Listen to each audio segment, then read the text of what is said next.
Just to clear up some confusions about the winter meeting and the controversies surrounding it.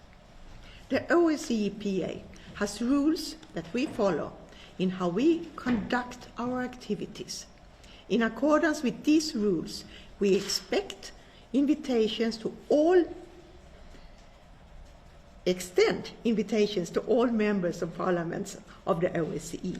The Russian Federation and Belarus are participating states of the OSCE.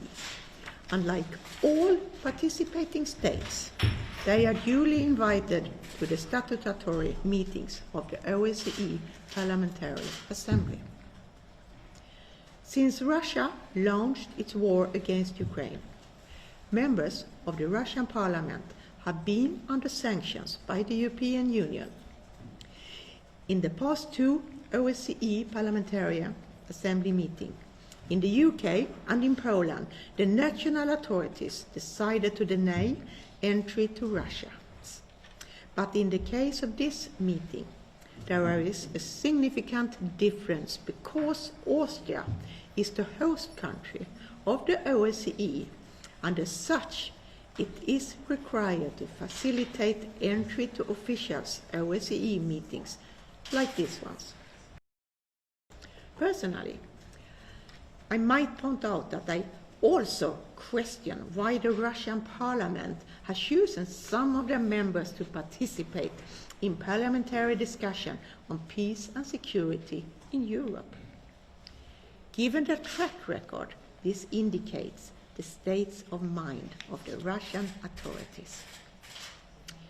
It's an indication that the Russians are not interested in dialogue and prefer to escalate tensions through unhelpful, divisive and hurtful rhetoric. But while today is not the time for dialogue, it's a time to hold accountable for war crimes. 1 year into this awful war, it is indeed the momentum to further increase pressure on Russia and to do all we can to ensure they are hearing the words unified support for Ukraine. That's what we intend to do here in Vienna as members of OSCE Parliamentary Assembly. I sympathize with OSCEPA members who may not wish to attend and sit in the same room as senior Russian officials. It is of course difficult to sit with Russian parliamentarians who have blindly supported the Kremlin's war, but it is important that the Russian MPs hear our message. I will be sure to let them know that we reject the war and that OSCE Parliamentary Assembly supports Ukraine.